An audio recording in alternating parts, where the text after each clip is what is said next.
Nous sommes à la 4e vidéo de notre logiciel éditeur de texte qu'on avait débuté. Alors dans cette vidéo, exactement, nous verrons comment ajouter un menu, un système de menus comme ceci. Alors vous allez remarquer un truc. Voilà comment. Quand vous tapez sur le bouton, sur la touche Alt de votre clavier, vous remarquez sur l'éditeur les menus. Quelques valeurs, quelques lettres de ces menus sont sélectionnées pour dire que ces lettres sont actives et représentent ces menus.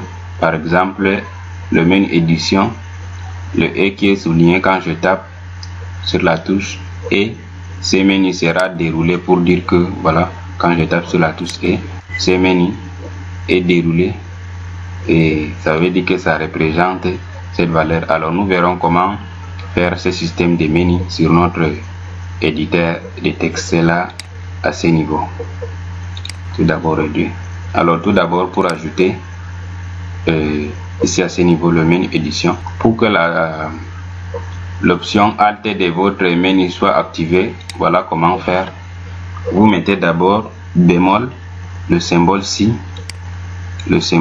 au début de la lettre dont vous souhaitez représenter d'être actif à l'appui de la touche Alt de votre clavier. Donc c'est le symbole bémol si que vous allez mettre, puis suivi de la lettre dont vous voulez qu'elle représente ce menu. Donc je mets E, édition comme ceci. Voilà, donc édition sera sélectionnée, vous remarquez, voilà, l'édition est sélectionnée. Alors maintenant je vais continuer à mettre ceci ici à ce niveau. Retour, pour mettre le retour, c'est ceci. Vous mettez encore bémol au début comme ceci. Ça veut dire que le R cela va représenter retour. Alors voilà le retour. Maintenant il faut le raccourci clavier qui va représenter cette option. Vous remarquez ici à ce niveau, voilà, quand on dit retour, et voilà le contrôle plus GD qui est représenté pour dire que c'est ce raccourci qui sera pris par cette option. Alors pour faire le raccourci, une fois créé votre menu comme ceci, venez quelque part ici dans fenêtre propriété et identifier le raccourci clavier de votre bouton. Voilà, ici à ce niveau. Donc vous mettez le raccourci clavier ici. Vous remarquez dans la fenêtre ici, j'ai mis CTRL plus GD pour représenter le raccourci. Alors mettez ici comme plus GD.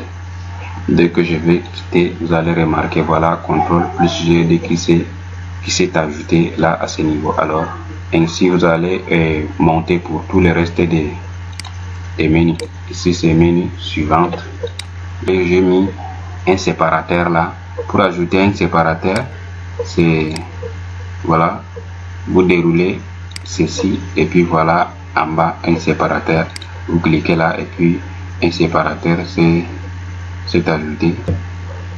Ah, voilà, donc couper coller avec, voilà comment alors définir. Alors il restait à définir les images. Malheureusement je n'ai pas préparé ceci, mais ce n'est pas grave. Pour définir les images, c'est ici à ce niveau. Voilà notre éditeur chouette. Quand je vais maintenant taper sur la touche Alt de mon clavier, les éléments seront sélectionnés. Voilà, c'est activé là quand je tape sur la touche et ceci est déroulé. Alors ici nous avons juste créé ces menus, on n'a pas encore programmé sur les fonctions dont ils vont remplir. Nous allons nous arrêter là pour cette vidéo. Dans la prochaine vidéo nous verrons alors comment définir à ce que ces options prennent en charge sur notre programme. Alors on se voit sur une nouvelle vidéo de cette série.